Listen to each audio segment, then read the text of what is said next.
This is a rocket engine. You don't realize it, but this thing right here affects your life in more ways than you can imagine. GPS, credit cards, weather, disaster management, television, you name it.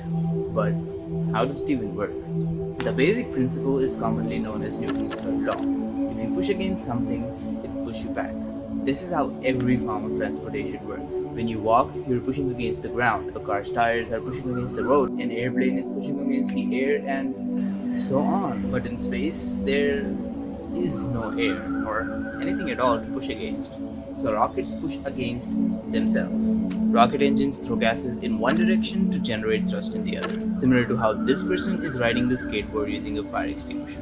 Okay, but how do rocket engines do this?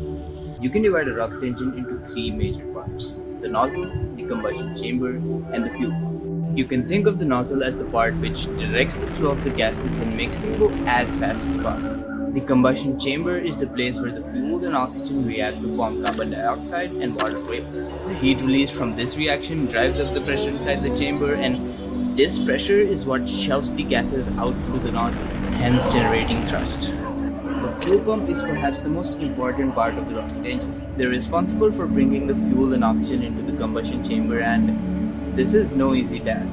Rocket engines require tons of fuel per second, and to do this, they use something called a turbopump setup. A little bit of the fuel is burned in a smaller combustion chamber called a preburner, and the exhaust gases from these are used to spin a turbine, which is connected to a turbopump. Now, this turbopump is nothing but a glorified fan. Similar to how a fan takes air and throws it at you, turbopumps take fuel and oxygen and throw them into the combustion chamber. As the turbine spins, so does the turbopump, and this is what pumps the fuel into the combustion chamber to be burned.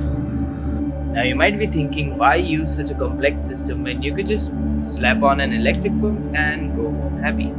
Well, it turns out you'll need a very powerful electric pump for this, and such an electric pump will no doubt be heavy, not to mention expensive, something that you don't want on a rocket. So chemical turbopumps are generally a good idea. Some rocket engines do use electric turbopumps, but these are very small rocket engines, and since the chemical turbopumps are not easily scaled down, you can trade an electric turbopump for simplicity.